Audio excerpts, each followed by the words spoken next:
We're good to go? Okay, thank you. Good afternoon, everyone. Welcome to the Van City Theatre. I'm Kirk Lapointe. I'm the Vice President of Audience and Business Development at Business and Vancouver Media Group. Our guests today are in alphabetical order. That's the way you have to do these things. Carol James, the finance critic for the New Democratic Party and MLA for Victoria Beacon Hill. Andrew Weaver, the Green Party leader in British Columbia and the MLA for Oak Bay Gordon Head, and Andrew Wilkinson, Minister of Advanced Education and MLA for Vancouver Quilchena. We're grateful for your time today. Thank you so much for coming. Our format's going to consist in this hour of opening statements, followed by one-to-one discussion, followed by an all-party discussion, then closing statements. We're going to be very aggressive in keeping to time. We're cognizant of their time and how it's special here today.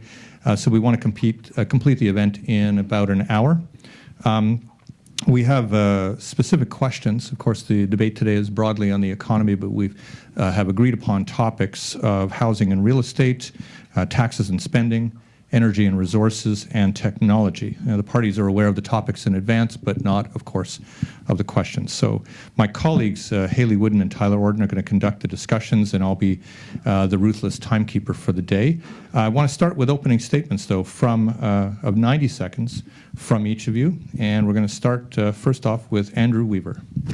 Thank you, and thank you to everyone who's come here and everyone who's tuning in online to watch this. I appreciate Business in Vancouver giving us an opportunity to put forward our economic plan. I'm really excited by our economic plan, the economic plan that was put together by an expert panel of people.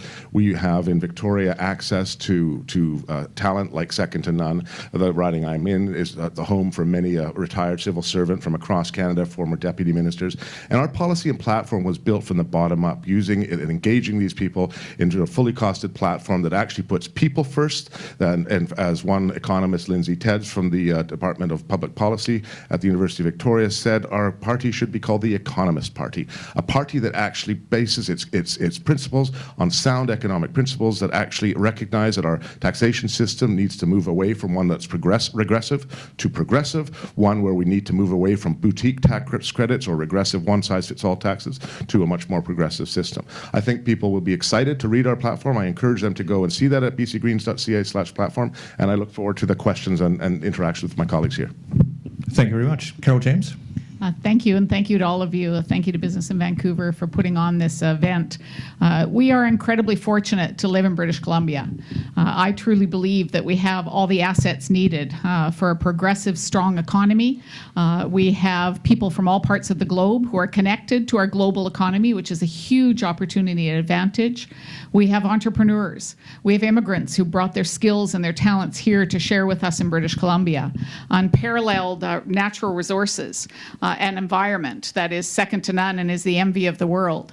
But what's missing from my perspective is to leverage those assets, certainly missing from the BC Liberals plan for the economy. I believe that people are our best asset, and we in fact have seen people ignored in the economy over the last while. We've seen affordability crisis grow, which has made it more difficult to keep and invest in talent. We've seen services and programs that people rely on, like education and healthcare. Many investors talk to me about the fact that if they can't get a good school or a good hospital, there's no point in investing in our province. And we haven't looked at sustainability for our economy, long-term sustainable jobs in things like using more of our resources in things like forestry and opportunities that are there. So I look forward to the questions, look forward to the discussion, and thanks again for being here. Thank you. Andrew Wilkinson. Well, thank you, and thanks to all of you for being here and for BIV for putting this on and for my two colleagues for showing up. The British Columbia Liberal Party is intent on carrying on with the plan for prosperity that has put us in the position we're in now. You all know about 5 balanced budgets in a row. You probably know about we're the number one in the country for consumer confidence, number one for business confidence.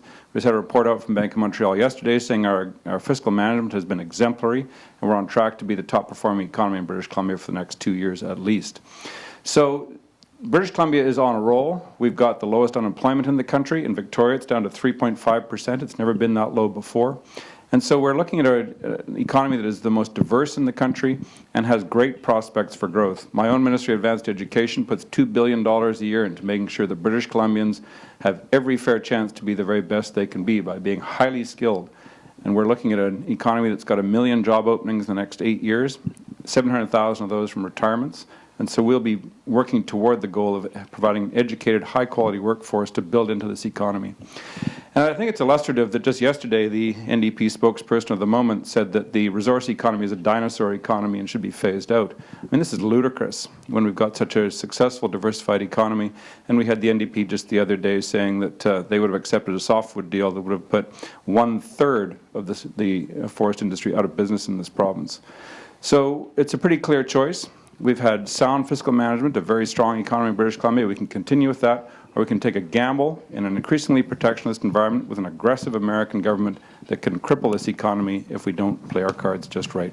Thanks so much. Thanks for your opening statements. Our next segment now will involve one-to-one discussions. We're going to have a question that will be posed and answered within 90 seconds. The other participant will have 90 seconds to respond, and there's going to be another 90 seconds back and forth between the two of them.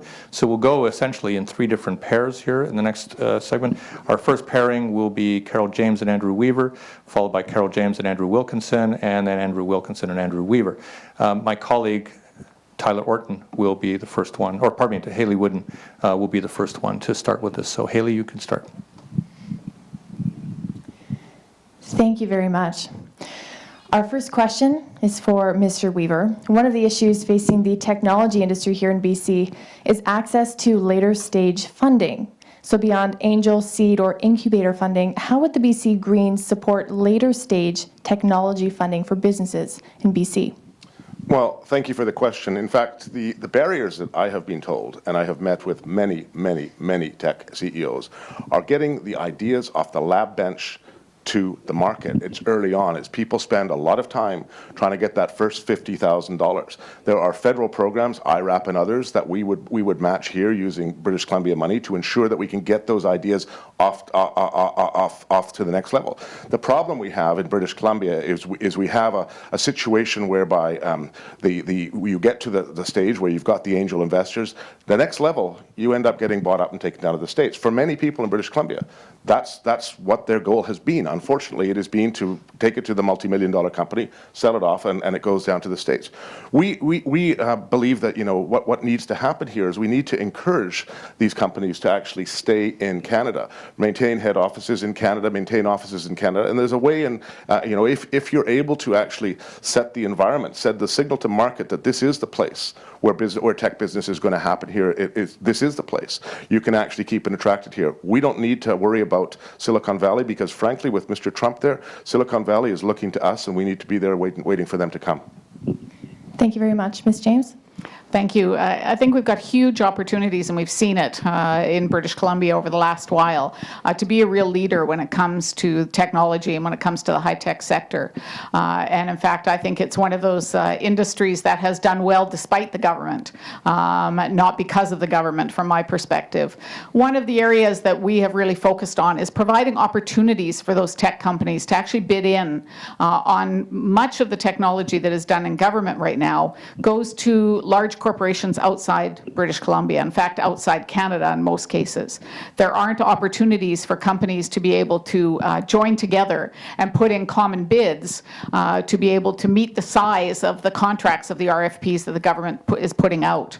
And so one of the things that we think would be incredibly helpful is an opportunity for companies to be able to provide a consortium bid for many of the technology opportunities in government. We could then provide those resources for BC companies, keep BC companies here, and create that synergy that's needed to be able to look at further investment, to look at growth to the next stage, which just isn't happening right now. Thank you very much. Now a question beginning with you.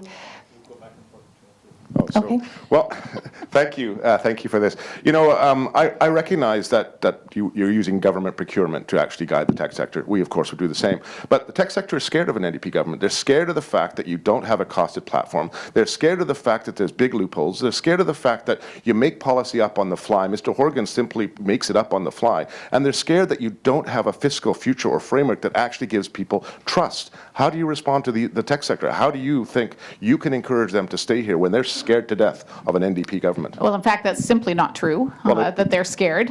We've spent much time working with the tech sector over the last while. We've had very strong critics in that area who have done great work with the tech sector. Platform is fully costed, It's fully not. balanced. It's If you not. take a look at the platform, you will see exactly that. It's not. You will see that we, in fact, using the government's own numbers, have included the areas that we are going to increase taxes. We've been upfront about that. We are going to increase taxes for corporations by Ms. Clark, 1%. Ms. Clark. I'm sorry, Ms. not Clark. Clark, Ms. James. Sorry, it's Ms. James. Ms. James. It's all right. It's okay if you want to use lines from Ms. previous James. debates. No, look, I don't mind. well, that's a low blow. It's Ms. James. The reality is, I don't think you have met. I don't think you have met with CEOs, because I have met with many, many, many. Not just the one CEO that I know your leader has. We have 3 CEOs and tech companies running with us. The former deputy leader of our party ran for you in the last election and gave up on the BC NDP. He gave up on you because he described you, the BC NDP, as 1990s politicians solving, 20th century problems. All He right. gave up on you because of Thank you the both tech very policy. much. Thank you for your remarks. Thank you. We're going to go from one hot industry to another, and we'll start with you, Ms. James. The BC NDP has promised to build 114,000 housing units over the next decade through partnerships.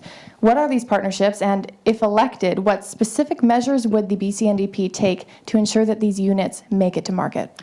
Well, I think there are huge opportunities, both with federal government money coming in right now. We know that the federal government is investing in housing.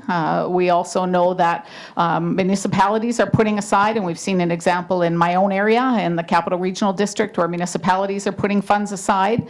That's huge leverage opportunity with the private sector as well, with existing land.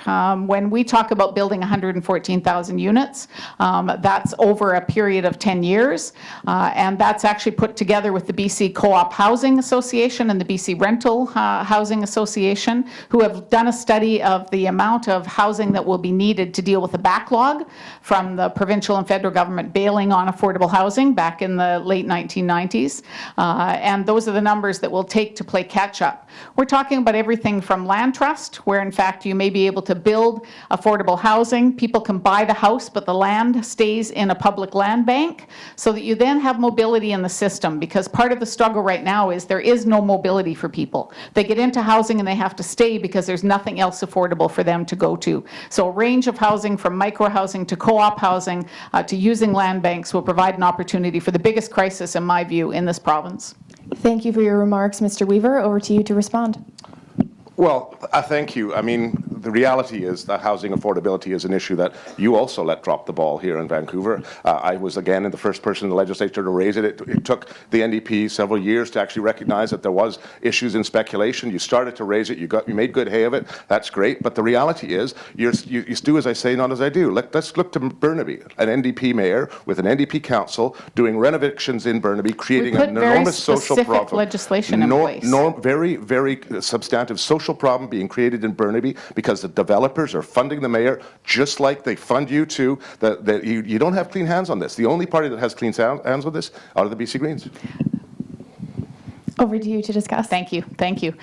In fact, we put forward very specific legislation related to a foreign buyer's tax, related to a speculation tax that would address the issue. It was, in fact, the BC Liberals who certainly were late to the game, no question about that. But your platform is void of anything. It's void of anything. The platform, have you actually read it? Yes, I'm not really sure, actually, I Mr. actually Weaver, have. if you've taken time to Tell look me at the about your platform. foreign buyer's tax. I'd be happy to. We, in fact, have a foreign buyer's tax that if you're not paying tax in British Columbia, there will be a 2% tax that will be on your property tax each year. That will go into an affordable housing project. We've put forward a 30% foreign buyer's tax across the province. Well, we believe to look at being both reasonable and make sure you put the money aside for affordable housing is critical. And our platform is actually costed again, and it's based on best practices around the world. It's not making policy. Did you work with the existing BC Rental Housing Association or the Co-op Housing Association? We consult with many. I know that I recognize. Did you talk to the folks who actually are putting the numbers together? We did, but I recognize that the BC NDP are unable to come up with their own ideas. So basically take ideas from other focus groups and adopt them themselves. I certainly believe it's important to use the experts in the field. We need to actually engage the experts, and we did. using the experts in the field to actually put together your plan is a smart thing to do. Well, this is I what don't we believe did. government actually has all the answers. I think many people in the communities, business leaders, community organizations actually have extraordinary expertise, and that a smart government knows to use the expertise that's there from people in the And field that's and be what's able to wrong put with the plans together. BCNDP. All You right. govern through activism. You don't govern through evidence. Governing through evidence is what we need in this province, not governing through Thank you activism, both which is your approach. very much for your remarks. And this concludes our first pairing. Thanks again. We are now going to move on to our second pairing, which features Ms. Carol James and Mr. Andrew Wilkinson. And unlike the first time, we'll begin with you, Ms. James, in this pairing. The question to you, U.S. President Donald Trump has said he will slash the American corporate tax rate from 35% to 15%. Now, the BC NDP has said that it intends on raising BC's corporate tax rate to 12% from 11%. How will the BC NDP attract and retain large businesses in this province in the face of U.S. tax cuts and with a less competitive corporate tax regime than, say, a year ago? Thank you. In fact, we will be competitive with all the Western provinces, increasing the corporate tax rate by 1%. Will put us competitive with Alberta, with Manitoba, with Saskatchewan. So in fact, all the Western provinces will have the same rate when it comes to corporate tax rate. But in fact, if you talk to companies, and we certainly have spent time doing exactly that, you will find out that it's not simply the corporate tax rate and the tax rate that makes a difference to companies. The companies I talk to, particularly if you're talking about a new investment, if you're talking about technology and building for the future, companies that I talk to will also talk about lifestyle. They'll talk about infrastructure and communities. They'll talk about good schools for their employees. They'll talk about how important it is to have healthcare in a community. Those are critical to being able to attract employees. Education is another piece. We made a commitment around putting additional money into training spaces for technology because there's a real gap there. If you don't provide those kinds of resources, you're not going to attract investment. So we believe we need to be aggressive to be able to attract that investment and keep it here. I think there'll be opportunities because of the kind of situation we're going to see south of the border that is not going to be stable over the next while to in fact attract investment right here in BC. Thank you very much. Mr. Wilkinson, over to you. Well, thank you. As someone who served for 3 years as British Columbia's Deputy Minister for Economic Development, and having been 7 years in a major corporate commercial law firm, I can tell you corporate tax rates are critical. And the fact that Mr. Trump is alleging or threatening or promising to drop corporate tax rates in the United States from amongst the highest in the Western world, full of loopholes, to amongst the lowest in the Western world, would make the NDP tax regime hopelessly uncompetitive. The problem we have in our sector in terms of attracting investment is we've got the lifestyle. That's irrespective of which government is in power. What we need to do is have the tax regime that's attractive. And the corporate tax regime from British Columbia right now is entirely workable, and it should not be messed with by tinkering around the edges to satisfy the gestures of the left. We also have the personal tax regime that is critical for attracting investment because the NDP, according to the Business Council of BC and Jock Finlayson's report that came out yesterday, would crank up the top marginal rate for high earners in British Columbia to a point where it would be untenable. There's no way to attract management to a place if you're telling them they have 56% marginal tax rates. That's a joke, Carol. You know that as well as I do. So you're left penalizing the corporate parent, penalizing the management, driving out the employees who will say, I can actually make a lot more in Seattle than I make here because of the NDP's tax regime. In the 90s, they had the highest personal income tax rates in Canada, higher than Newfoundland. We now have the lowest. And according to Jock Finlayson, they'll go back up to the second highest for the management class. That's a way to destroy capital, destroy investment, and drive off opportunity. Thank you very Don't much, vote for the Mr. NDP. Wilkinson. Ms. James, over to you. Thank you. Well, it's no surprise to me that we're in the last week of the campaign, that you would see a report come out that is absolutely ridiculous when it comes to numbers. And I think the key word in the report that came out that Mr. Wilkinson was out touting around yesterday was speculation. That is exactly the word that was used in the report, was speculation, because there is no basis to the kind of numbers that were being thrown around. I think it is important to note, if you look at British Columbia, we hear statistics often from Mr. Wilkinson and others, to take a look at some of the other statistics that aren't talked about often when it comes to the BC's economy. Things like the fact that we have the lowest wage growth, that we have the highest rate of part-time and low-wage jobs right here in British Columbia. If you look right now on the BC BC Stats at the jobs that are available in our province. 4 of the 5 jobs that are available are under $15 an hour. People are struggling in our province, and if people are struggling in our province, then we're not going to have a strong economy if you're dealing with inequality, low wage, and part-time jobs. Apparently I misunderstood. We're supposed to be arguing. So I'll take a few seconds here just to point out, the way to build an economy is not through punitive corporate capital taxes that the NDP specialized in. It is not through punitive levels of personal income tax, which the NDP specialized in. It is not through cranking up the corporate tax rate, which the NDP specializes in. If you want to destroy employment, 1%, destroy investors, Andrew? and drive 1% people increase. out, then vote for the NDP. 1% If you want increase to see match the Alberta level and of prosperity Saskatchewan that and we have Manitoba. now continue, there's a very clear choice. The BC Liberal Party is the steady as she goes party that will keep us protected from American adventurism and save us from the gestures of the left. In fact, the public is not doing well in British Columbia right now. If you talk to individuals, if you talk to families, if you look at the The struggle lowest that we unemployment in face, Canada, in Victoria, the lowest more unemployment in low-wage history, jobs, the more highest part-time consumer jobs, confidence in highest the rate of country, part-time the highest jobs. business confidence Thank in the you country. both. It's a good regime, and you have trouble arguing the point. Thank you both for the lively debate. We're going to move on to our next question. This is for you, Mr. Wilkinson. You announced recently that if elected, your party intends to make changes to the Vancouver Charter, which allows Vancouver to determine its own building codes. The intent here to reverse the city's green building rezoning policy. It's often referred to as a natural gas ban, given the emissions and energy use limits the policy places on rezoned buildings. How is this policy out of line with the BC Energy Step Code, the province's standard for energy efficiency? And why have the Liberals waited to address this until this week when the policy became active? As of yesterday, the Vancouver Charter generated building code that applies only in the city of Vancouver, 600,000 people out of 4.7 million, was supposed to provide that rezoned and new build construction had to meet a very high energy efficiency standard, which basically ruled out natural gas. That means no restaurants in any of those buildings. So the restaurant sector came to us and said, this is preposterous. We're slowly going to go out of business by attrition over the next 20 years. There won't be any ethnic restaurants in this city because natural gas is part of the temperature mix to make that food. And the city said, oh, well, you can use renewable natural gas. Turns out that can supply 0.4% of the city of Vancouver demand. So we heard from Fortis, we heard from the restaurant sector, and it came to us to say, well, look, we need to reassure the construction sector and developers by saying, look, we are prepared to repeal that natural gas ban, which is happening by slow motion with the city of Vancouver, as they would drive out the use of natural gas. The path to energy sufficiency and efficiency and sustainability is through incentives. We put in a high efficiency furnace that cut our natural gas use in half. Cost us quite a lot of money. We'll get it back over 20 years, but it was an incentivized program, and that's the way to go, not through punitive building codes that apply to a tiny percentage of the population in this country and lead to us being effectively a cuisine desert. Thank you very much, Mr. Wilkinson. Ms. James, over to you. Well, cuisine desert. I'm going to remember that one.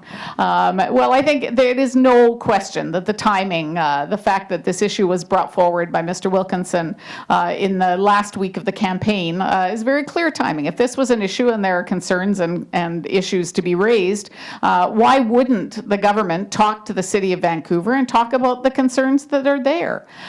We heard a completely different story from Municipal Council, who said, in fact, there is no ban on natural gas, and it's not an issue Which is here. not true. So I think it's just a back and forth to try and get attention in the last week of the campaign. I find it interesting that Mr. Wilkinson talks about incentives for addressing issues like climate change. And in fact, if we were looking at incentives, we would use some of the resources that come in from the carbon tax to actually provide those incentives, to provide the carrot and stick, to be able to address the green initiatives that need to be there. Transit's a good example. This is the government, remember, that decided to hold a referendum on transit. We believe transit should be funded and the provincial government should put the money in. We've agreed to 40% so the municipalities can come up with the 20%. We think that that's a smart way of addressing jobs, of addressing congestion, and of addressing climate change. So carrots and sticks are important, but it's not been this government's approach to the issue. Please take notice that the NDP did not answer the question. would they reverse the ban on natural gas in the city of Vancouver? The ban that Instead, we is got not the dog there, and wheel apparently, according back to the into municipality. NDP message box and started talking about transit. The question is about, would you deal with the NDP's, Will you hold a Vancouver's referendum if you have effective ban on transit natural again, gas? Mr. Wilkinson? Well, you're completely changing the topic, Carol, because your party is afraid to address the issue of the natural gas industry. We're not. What are you going to do In fact, with a we're- thriving industry in northeastern British Columbia? You've said you don't like LNG, and yet you voted for the LNG We tax have regime. conditions on You've said that liquid you wanna natural gas, phase out and you all know kinds that. of dinosaur industries, and yet you're not prepared to answer a simple question. Like, We're not going to Vancouver's move natural ahead gas. with LNG unless it meets the conditions. We are quite Answer happy to the move question ahead on about the the city issue. of Vancouver's natural The gas city ban. of Vancouver I has will. said there is no ban on natural gas, and that's part of the issue That's here. not what Fortis and the Restaurant Association say. I was, oh, that's much better. So, I'm quite happy to continue the tirade, or we could move to the next question. No, I'm quite happy to continue to talk about the issues of climate change and natural gas if you want to. You There's don't a have natural much gas- credibility on the climate change file, just saying. Well, I wouldn't say that based on Axe the the tax, responses that have come 2009. forward. Yeah, there was a completely different approach, as you know, That you on the led. issue of climate change, and I was quite happy to talk about industries and the need to address industries to begin with. All right. And then address the climate change, the carbon tax after But it's we in. did just hear from you, Carol, that you would divert the greenhouse gas carbon tax into other uses, which means that income tax has to rise, because it's right now revenue neutral. It drives down income tax. And so Thank you if you're going to both use it for something very else, much. where's the revenue going to come from? A great debate. We're going to move on to our third and final pairing, and this will feature Mr. Andrew Wilkinson as well as Mr. Andrew Weaver. The first question. Dr. Weaver, I believe. Oh, stop that. Mr. Trying to Wilkinson. paint me as an elitist, Dr. Wilkinson. I'm going to stay out of this one. Mr. Wilkinson, Dr. Wilkinson. Dr. Wilkinson. Tedious now, tedious. The $700 million BC Homeowner Mortgage and Equity Partnership Program essentially offers first-time home buyers repayable down payments with no interest over the first 5 years. It's being criticized by several economists as essentially offering second mortgages and to high-ratio mortgage applicants. What will the party do to ensure applicants who can't necessarily afford their home on their own today to ensure that they can afford the mortgages that they have on that home in 5 years from now? No, I provided an interesting anecdote on this. Two people I know who are in their early 30s came back from studies abroad. They're both junior faculty at UBC, and they said they couldn't afford to live here. They were worried about it. They would go to open houses a year ago right now and be in a lineup with 80 people who are being played with by the realtors to overbid on a condominium. Along came our foreign buyers tax in the summer of 2016, and the market completely cooled down and went to a much more balanced approach. Those purchasers had the chance to take some time to purchase. They also had the opportunity to get second mortgage financing for up to $37,500 from this government. We drove down the PPTA on new purchases in the first-time purchasers below a certain threshold. So suddenly that couple, who are eminently well qualified, they're exactly the kind of people we want to have living here, they had three things working in their favor, and they're now fully in the market. That was our goal, is to make Vancouver affordable for people who are prepared to make the investment and to spend their time here and to settle into this community. Some of them do it in New Westminster, some of them do it in Burnaby, some of them do it in Richmond. We all know this. This is a commuter city, and I'm quite glad to have been a proud rider of the Canada Line when I worked downtown. So we have tried to come up with a formula that makes it affordable for people who are intent on settling here. There's still work to be done, and the key things that need to be done is, first of all, continue the initiative that I started in the Ministry of Advanced Education to create thousands of student housing spaces which will move students out of the rental market, and secondly, Thank you very much, Mr. Wilkinson. Mr. Weaver, over to you to respond. Thank you. To the accommodation on campuses, obviously I support that. However, the approach was yet another example of vote buying in the lead up to an election. You know, we have tolls being removed in Surrey, and we have, you know, handouts to people buying homes. The reality is the only people who should be accepting that money are those who could already buy the home without having to accept that money, and then they basically get $37,000 that they can invest at whatever rate they can get, because it's irresponsible It is fiscally irresponsible for this government to claim it is the fiscal high road and at the same time incentivize those who could not otherwise qualify for a mortgage. It's just reckless. You know, what needs to be done is this government was looking, standing by, looking like deer trapped in headlights as the market got out of control from itself, rather than dealing with the speculative aspects, closing loopholes. They encourage, you know, people to take on more debt. Irresponsible and frankly bad public policy. So we do not support that. We do not support that. It's another vote buying tactic that I think British Columbians are getting cynical about. Thank you very much, And Mr. Mr. Weaver. Wilkinson, Yeah. Dr. Wilkinson agrees. If there's ever a vote-buying tactic, it's what the Green Party's up to now, is saying in a completely fiscally irresponsible way they're going to start handing out goodies to everybody who moves. They have actually substantially exceeded the NDP's already extravagant spending plans and are in the process of saying to just about everybody in British Columbia, there is a free lunch. There is no free lunch. And in terms of the property markets, we have the problem now of protecting people's equity by not Mr. destroying it, Wilkinson. and the NDP have said, well, Mr. if you make Wilkinson. over $750,000 in capital gains, we're going to Mr. take half Wilkinson, of it in away. actual fact, That it's is about absurd. priorities. It's about That is priorities. completely destroying Our people's priorities are retirement putting the plans. people first. Our priorities are putting people Taxing first. the people. You know, your priorities are putting your corporate donors first, your business developers, donate them. That's we recognize, just for example, an we empty recognize, slogan, for Andrew, example, and you we know it. recognize, for Talk example, about that housing. the number one priority in our society should be the education of our young. But the I thought we were reason talking why- about housing. we are, but you said you just pivoted off to talk about taxing. We're talking about investing in people. You're talking Glad about you took my lead. You're talking about, for example, putting wood fiber LNG, supported by the BC NDP, or a press release the same day, where you would build Site C to deliver below market power, to subsidize an industry that the market would And not support, this is to a the tune of classic Green Party $440,000 mythology per job per to year. build up some Those are the absurd numbers. construct Those are the about numbers. $440,000 You know I'm right.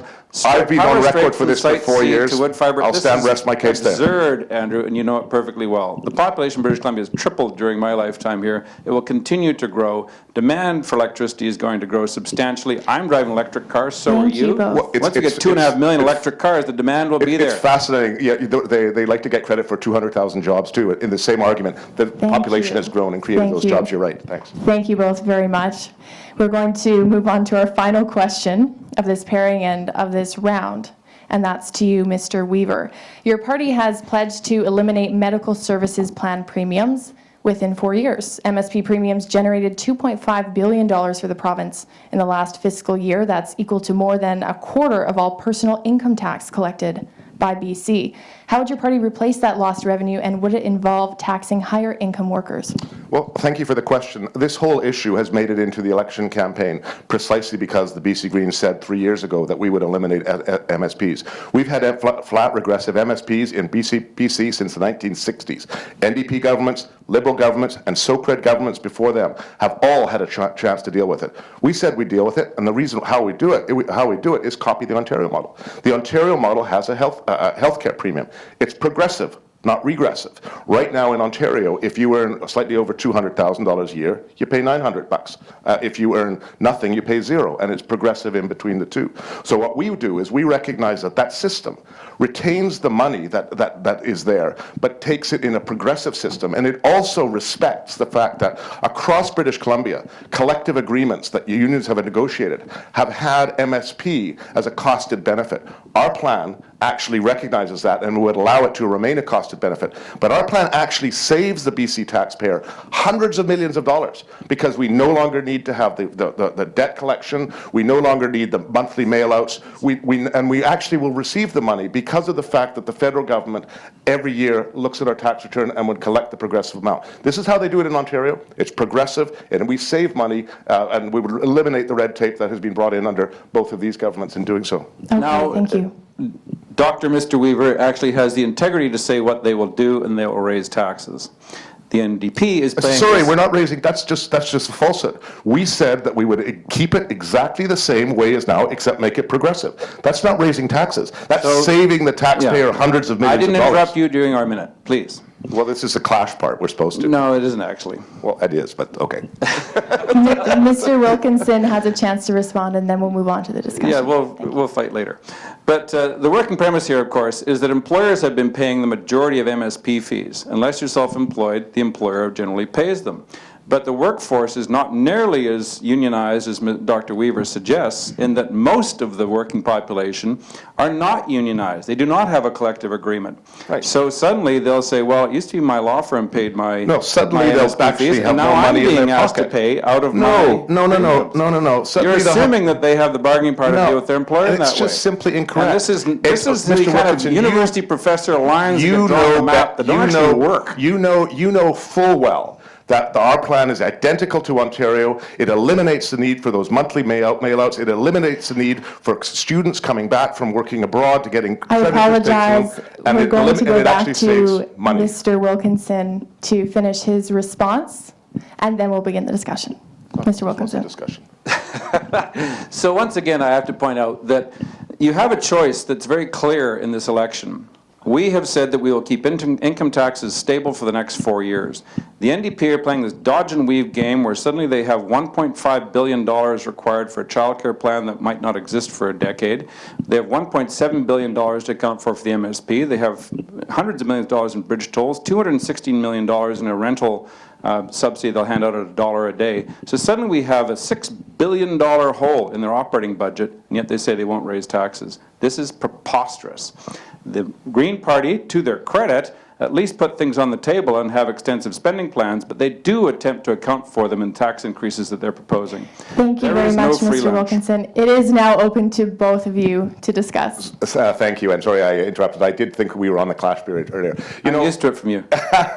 The reality is, again, I come back to the fact, is that there is one way to do this, as every other province is doing it, is either you put it in the income tax, or you actually do it what Ontario does, which is to actually have a healthcare premium that's one line, so like we play EI and CPP, one line that goes from zero to some upper amount And that brings we have in, said that brings in our in the fiscal same planning, amount of revenue, we will so you reduce don't have to MSP. increase taxes. We will and reduce it makes in- those who can afford pay a let little you bit chatter, more, and please. those who don't. We have said get a in this break. budget we'll reduce MSP intake by premiums by $900 million by taking away those premiums from people with incomes under $120,000. And this is part and then of they will the- be eliminated as the economy grows because we run tight fiscal balances. No, this is part We of do your not make up fiscal stories recklessness, Mr. creating Wilkinson. revenue out of Mr. thin blue Wilkinson, sky. your the fiscal Green Party and the recklessness is NDP this. have this fetish with saying revenue will appear from nowhere. No, this is a fiscal They recklessness. are You have made a obliged to raise decision. taxes. It's We about will not choices. raise income taxes. It's about choices, Mr. Wilkinson.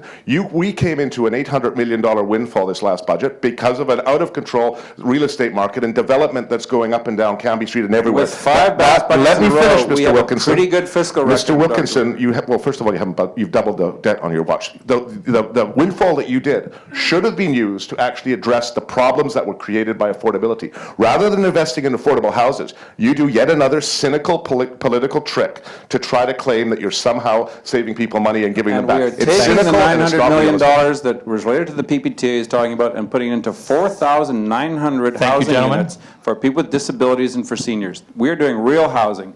The NDP are offering 114,000 units where they will take out the workforce, the Okay, we are financing, done. all the supply Thank of you so housing much. will suddenly become state-owned. Our next segment is an all-party discussion. Again, a question is going to be posed to one of the participants that we get an answer of 90 seconds, and then the second person getting also an answer of 90 seconds, the third person, same thing, and then a back-and-forth session among the three of you for 2 need a minutes. whiteboard for I'm going to hand it over to Tyler Orton, one of our colleagues here at Business in Vancouver, where he's going to conduct it. The first question is going to go to Andrew Weaver, followed by Andrew Wilkinson, followed by Carol James. Tyler Orton. Thank you, everybody, for coming on. It's great hearing everything that you guys are talking about. I'm enjoying it. We are going to be starting with you, Andrew Weaver, here. In the midst of this election campaign, the U.S. announced a little interesting thing. It'd be imposing duties of 24%, up to 24% on softwood lumber. If the Green Party forms government, what would be the strategy on the first day in terms of, say, international trade, as well as dealing with some of the impacts on forestry workers? Well, thank you for that. You know, I could say that this issue has been ignored by the government for the last few years, and it is true. But the reality is that this falls under federal jurisdiction, so we recognize that we need to be in Ottawa, working with Ottawa collectively with the provinces to deal with the issue. Now, we have a specific aspect to that in British Columbia. Our timber lot licenses are being given away to 5 multinationals, by and large. The problem there is it is in their interest to actually take our wood, shut down our mills, and keep those mills going in Washington and shipping our logs to mill them up in Washington. That is actually something that's ongoing as we speak, and it's a very real problem. We need to ensure that those timber lot licenses recognize that BC trees are not multinational trees. They're actually BC trees. They're Crown trees owned on Crown land or on First Nation land that are owned by the people of British Columbia, and that we need to ensure that when we assign timber lot licenses, there's attached to that a requirement that you're not going to ship those logs to mill them in the U.S. and close your mills in BC, and that's not being done right now, and it should be done. All right. Why don't we send this one over to Mr. Andrew Wilkinson next, and then we'll have a 3-way debate after the. I had the Sorry, then we'll go to Carol James, and then we'll have the debate afterwards. I had the dubious benefit of being involved in softwood lumber number 1 15 years ago. The same duties came up. There was a countervailing duty first and the anti-dumping duty from the International Trade Commission of the United States, and we fought those hard. We arranged for the collected duties to be put into an export deposit account rather than sent into the United States. We then took it through the necessary levels of arbitration over a period of 5 years, and we were thoroughly vindicated all the way through. These are political stunts that are pulled in the United States, as Premier Clark has pointed out, to appease the American Southeast lumber sector, and it's a very localized phenomenon there politically. We have been successful in the past. We have been working now with the Ministry of International Trade federally and Ministry of Global Affairs for 18 months, setting up the structure around how the negotiations will work, but it takes 2 to tango. We could not work with the Obama administration because they put out this absurd offer that the NDP would have accepted, which would have cut our lumber exports by 1/3 under a quota program. We do not accept quota programs. We do market-based programs in terms of exports. And the second component of that is that we needed to work with an administration that would actually talk turkey with us. We had to wait until the American election came along. We had the Canadian Embassy in Washington, D.C. fully tuned up, and Canadian ministers of global affairs and international trade were down there as soon as there was someone to talk to. They have demonstrated they're a protectionist regime. They are not free trading Republicans, and we will be taking them through the litigation process and through arbitration because we intend to win this one just like we won the first round.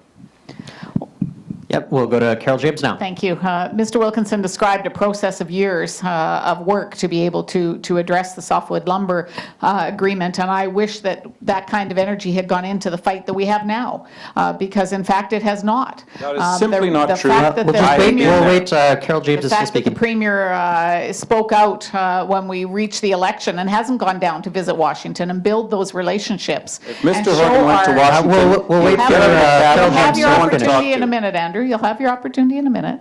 And did not go down and build those relationships as other premiers did. We did in fact see other premiers across the country go down and build those relationships to make sure that everyone knew the urgency that it would face British Columbia if we were faced with softwood. So in fact, it has not been on the front burner for this premier, for Christy Clark, and John Horgan has been clear that it would be one of his first visits in the first 30 days of government, would be to go to Washington to show the importance.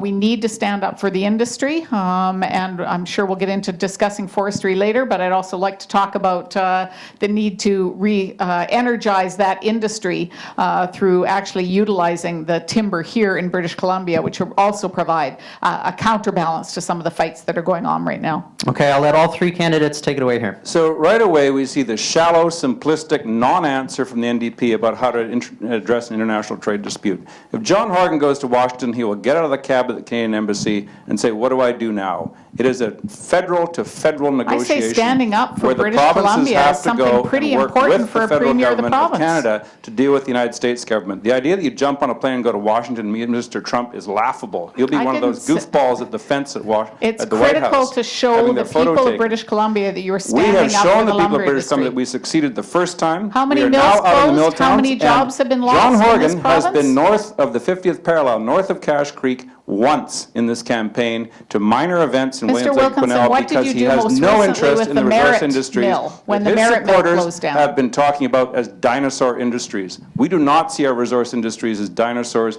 We see them as a part of a sustainable What future work for this has been province. done in the forest industry to try and address the How job about $1 billion loss? going into the pine beetle remedies? Well, this is what Has worries not me addressed most. the- What worries me most is either Prima Clark or Mr. Horgan actually negotiating on our behalf.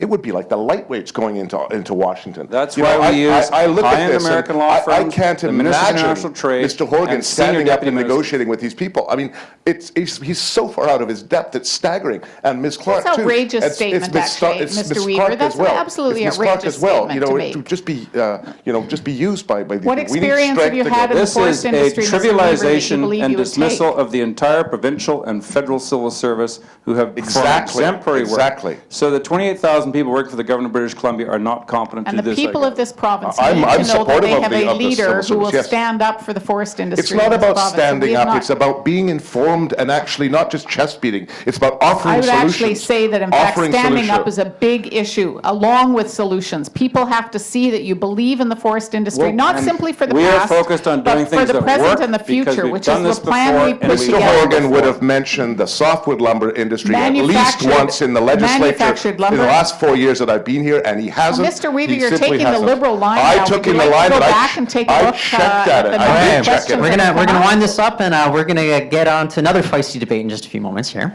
I want to go next to let's talk about carbon taxes. I'm going to throw the first question about this over to you, Mr. Wilkinson. Here, Ottawa's carbon pricing framework, it's set to hit $50 a ton by 2022. And we also have a U.S. President, Donald Trump. He stated repeatedly while he was on the campaign trail that he'd pull out of the Paris Agreement. I'm curious, how does BC stay competitive, attracting capital as well as interest from businesses, if carbon taxes are going up here at the same time U.S. competitors may not be encumbered by any such regime? Now, I suspect Dr. Weaver and I will have a common fact base on this, then we'll diverge on the prospective approach. In the United States in the last decade, they've gone from 50% coal-fired electricity down to about 35%. It's mostly been replaced with natural gas, and their greenhouse gas emissions have dropped accordingly. It is so much more efficient, so much cheaper, and so much more reliable that they will not be going back to coal regardless of what Donald Trump has to say. So we're seeing a lot of grandstanding from the Trump administration. We also know that in the other Paris signatories are making progress in this regard. China's used as an example, 85% of its power comes from coal-fired generation, but that is declining now for the first time in history in the last 2 years. Yeah. And so British Columbia is, of course, well placed in this by having the highest carbon tax in North America, and our economy has adapted to that. Our vehicle fleet is very different from it is elsewhere in North America because of the carbon pricing regime, and our GDP has continued to grow, which is why British Columbia won an award at the Paris Peace Conference for the most progressive regime in the world dealing with carbon taxation. So we're very proud of the history that we've had in this file, and as the federal regime comes into place, we have said that we will not go ahead of the other provinces. We have the highest carbon tax in the country. Quebec and Ontario and Alberta have complicated, wiggly regimes that actually don't come anywhere near our regime, but ours is completely transparent, completely revenue neutral, and we will adapt that regime and ramp it up once the federal regime is applicable across the country. And I suspect the Greens will say they would do it sooner, but I think that fact base is common amongst us.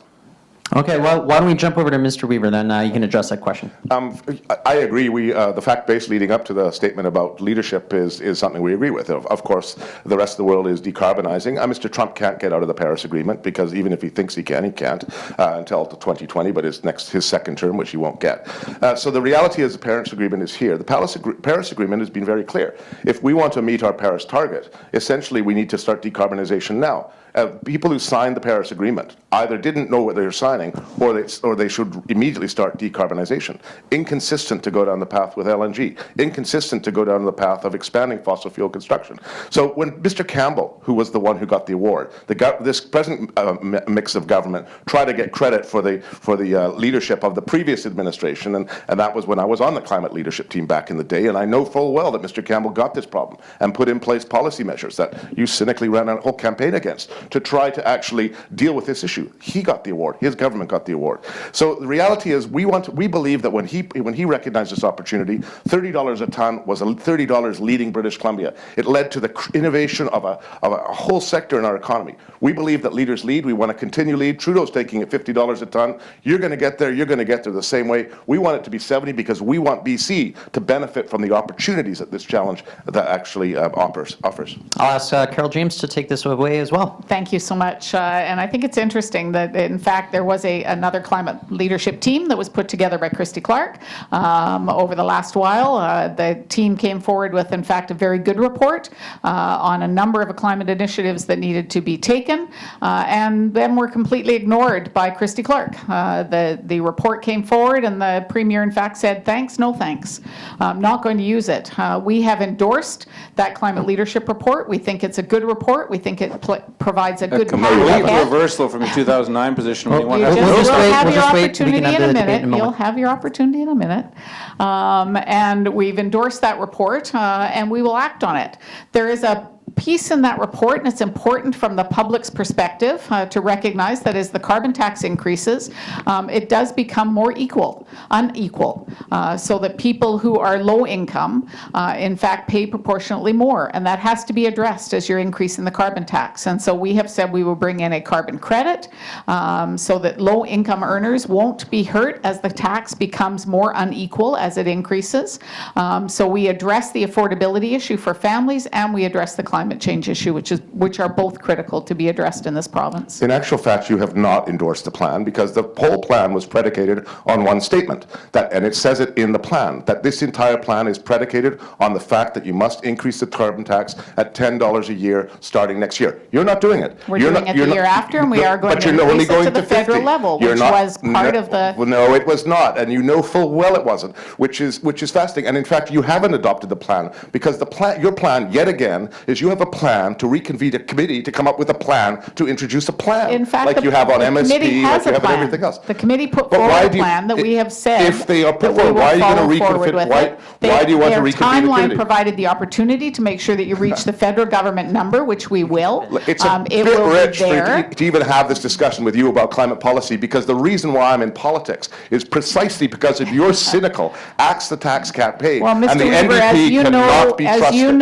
Cannot be trusted to deliver on climate. Addressing climate Cannot be change by trusted. beginning with the large polluters and then moving later on to So carbon you don't tax. actually hit the We have been users very because 40% clear. of our climate change greenhouse gas emissions are from transportation. proposed that we and would 30% look are at from dealing with buildings, big and you would have polluters. exempted both of them. And after the And you carbon would have gone tax and the after government 3 or was 4 elected, we plants said and put we'd them out of continue business. on. There would have been no kinematic expansion of Alcan, a $5 billion investment of the NDP. That is 'cause simply they're a not true, big Mr. company, Wilkinson. and they would have been Simply not penalized because of true. CO2 production. I come back. The reason why I'm in politics is because of your policy in 2009 to watch your cynical attempt to dismantle the climate leadership in this province under your leadership.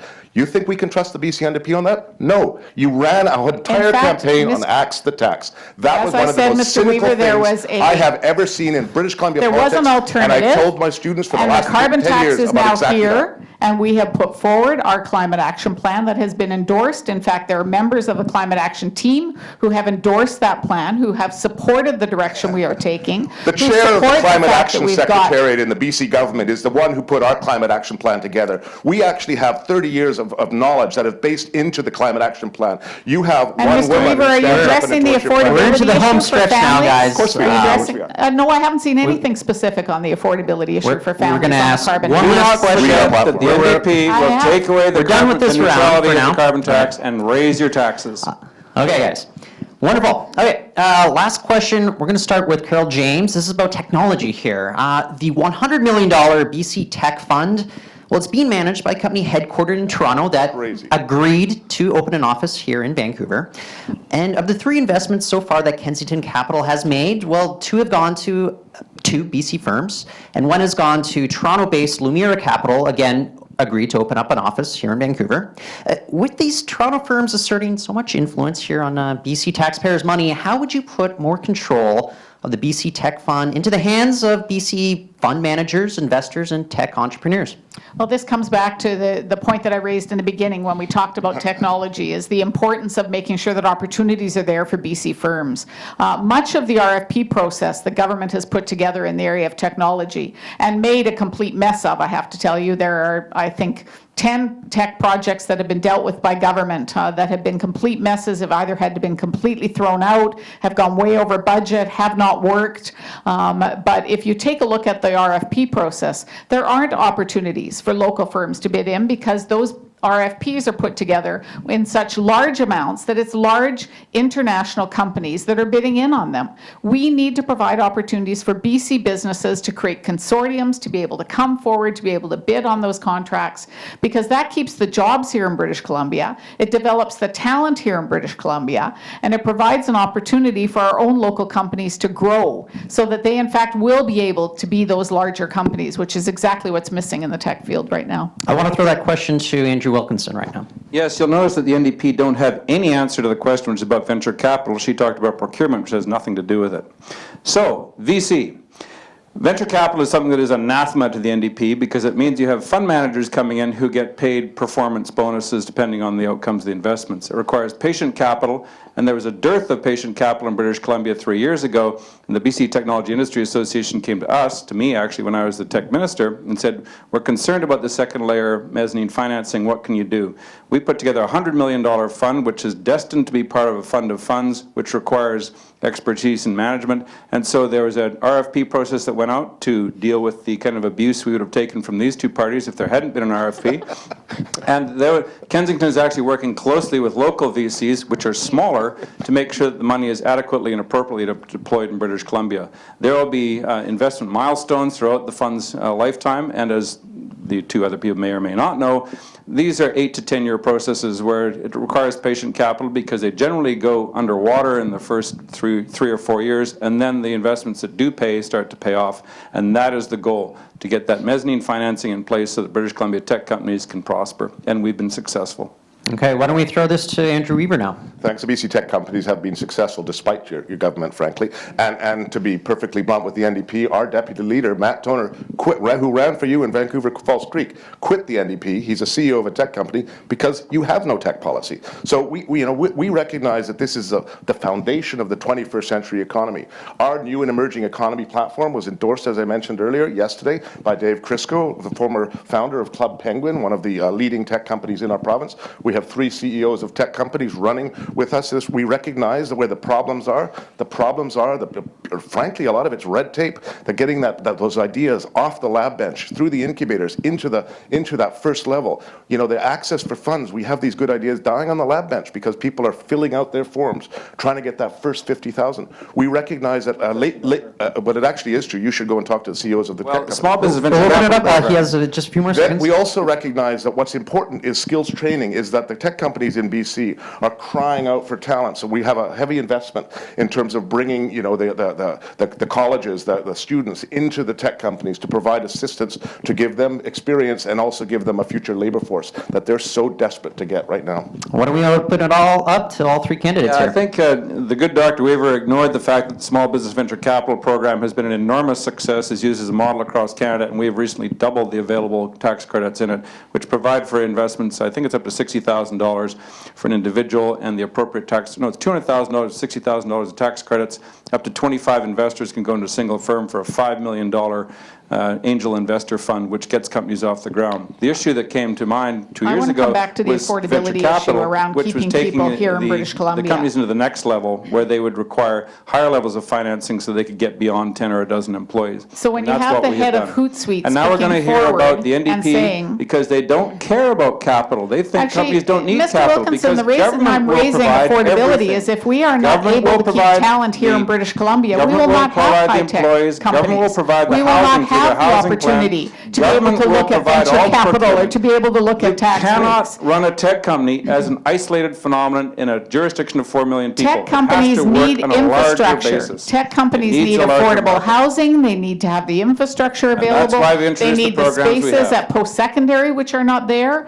If you talk to folks Tell from us the more tech, about they will say investors it in capital, clearly Carol, because that these they are are not topics there. you Both never of these- address. They will Both of not these be parties able not to like access investors. venture Both do capital not or like tax capital. breaks if you You don't do have not the like man- Both technology. of these Period. parties are frankly Companies stuck in the be 1960s. able to get the talent They don't here. recognize that roads are what they like to build, roads and bridges. What we need to start thinking about is roads for information. We That's should be why we've investing in rolled out broadband. broadband internet all but over the you have province. not got redundancy. The Coding, did that have to do with the Premier Liberals announcing seem to coding think- without any the supports BC in place Liberals to be able seem to address think it? that it's okay for the only lines to go into Prince George being owned by TELUS. No big company's going to go to TELUS if they're beholden to TELUS. No big company's going to go to Prince George if they're beholden to TELUS to ask for the We have broadband. succeeded in getting You have- broadband internet into every corner of But this it's province. owned by the corporations, and that And then here we have the limits- Greens showing their true colors, that you can't have a corporation involved in anything. When It your all has to be information government access- owned. If you Are don't we have gonna the sell people, you roads? Are don't we have gonna have- technology, you are don't we have going the to- opportunity for venture capital. If people are not We able to have seen afford to in live the in our 20th province, century if they're the not failure able to be of the trained in state-owned British model of Columbia, they enterprise. won't be And able we to have two create the parties companies here that we living need. in the last century, assuming that right. everything If I should be could get a government owned word and in, operated. That was great. Could I get a word in, please? Thank you. A word, one word. Well, it has been interrupted so rudely by Mr. Wilkinson. Look, the reality is, his logic would be that all our roads should be owned by corporations. This is nonsense, Andrew. Well, it They're is public goods like water, they're public and goods broadband like... is a public good, and your Road. government needs to recognize that broadband is there for the public That's good. why we have and it's- PLNet, which is operated by the provincial government. You should really get up on this file, Mr. Wilkinson, because there are communities across BC that are not growing. Terrace, Prince George, others, because they don't I have want to the remind both of redundancy. you that this is again about people.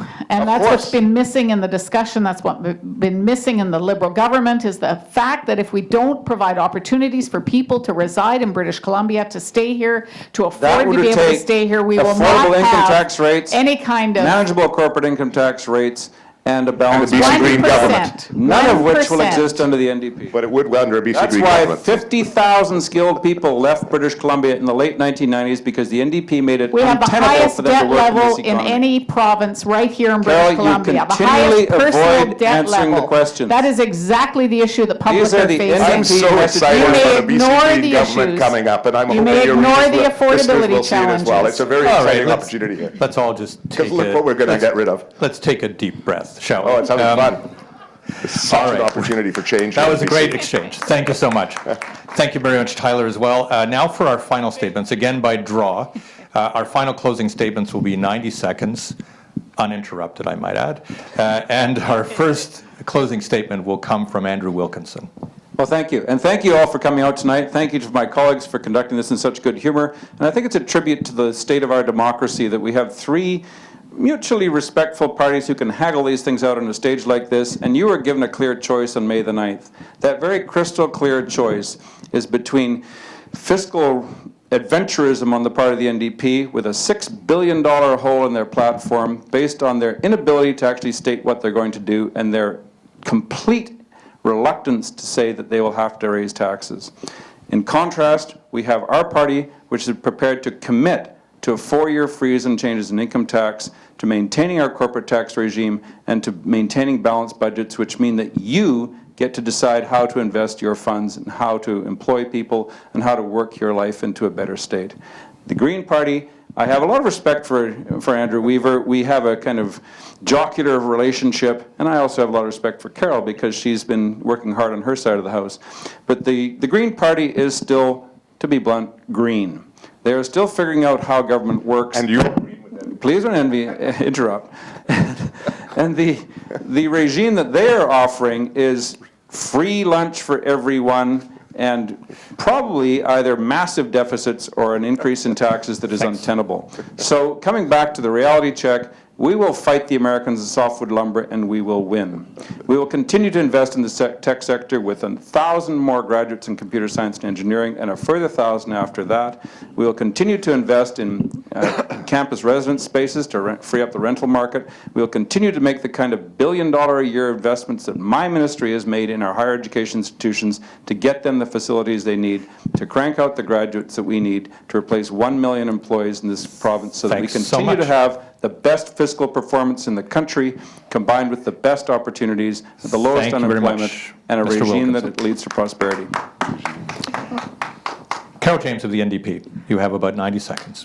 Thank you so much, and thank you for the opportunity to be able to have a discussion around the economy in British Columbia. And I have to say, unlike Andrew Wilkinson, I don't believe that the economy and the strong economy in British Columbia relies on the BC Liberals. I think, in fact, you will wake up May 10th, and there will be continued an economy moving ahead and growth in British Columbia. And that's because of our greatest assets that I talked about earlier. You, all of you, the entrepreneurs, the hardworking British Columbians in this province who get up every single day and contribute to a strong economy. What's missing is a government that actually recognizes that and will tap into the resource and provide the support for our greatest asset. John Horgan and the NDP, we have committed 3 things to British Columbians. The first, to deal with affordability. We have a crisis in our province. We're losing talent. We're losing employees. We're losing people from British Columbia. We have to address the affordability crisis. The second area is to make sure that we put the supports and services in place that people rely on. When you have seniors who are not getting basic care in this province, that's not a strong economy. When you have children who go to bed hungry, that's not providing a strong economy. There are basic supports and services that need to be in place because that doesn't strengthen our economy and it doesn't help people. And the third one is to build a strong economy with full-time, sustainable jobs that provide now and into the future. We will do that through a capital build of hospitals, of schools, infrastructure needed in our province. It will create 96,000 jobs in this province over the next 5 years, good, well-paying jobs in communities, not in camps. Opportunity for people around this province, and we will Thank you. build a full-time, strategy around renewable energy instead of a project like Site C, which again provides jobs in communities Thank you and very an much. opportunity for people. Thanks. Thanks so much. you. And Andrew Weaver. Thank you very much for hosting this Business in Vancouver, and thanks to my colleagues for being part of this. I hope the audience enjoyed the banter back and forth. Look, there's a question you have on May the 10th. The questions are this: do you want the status quo to prevail, or are you looking for change? The BC Liberals will say things are going just fine. Trust us, the economy's good. They're not going to tell you that Moody's has put us on a credit watch. They're not going to tell you that we have the lowest child poverty rate in the country 8 years in a row. They're not going to tell you that life is getting more unaffordable. They're not going to tell you that people are getting more anxious about what the future holds. The BC NDP, on the other hand, if you read their platform, whether it be MSP, whether it be climate plan, or whether it be ride sharing just today, they basically are kicking the can down the road and saying, trust us, because we have a plan to develop a plan to come up with a plan, and we'll be there for you. You know, the BC Greens have put out our plan. We've put out our plan and grounded in evidence. We've costed it fully. We've ensured that we're putting people first. We're putting in a historic investment into education, recognizing that by investing in children today, we actually save down the road. We save financially, and we create a society that actually is one that builds prosperous society for now and for future. Look at our platform, look at our candidates, and I thank you for looking at us this upcoming election. Thanks so much. One of the 3 statements was actually under 90 seconds. It was fabulous. That would be the last one. But I want to thank our participants today. They've been great, very generous with their time, and I want to thank those of you here at the Van City Theatre and those of you online watching us either at Facebook Live or streaming at biv.com. Thanks so much for the debate today. Good to have all 3 of you here. You've been very generous with your time. Now get back to the hustings, as they say. And thanks so much. Thank you, everyone. Thank you.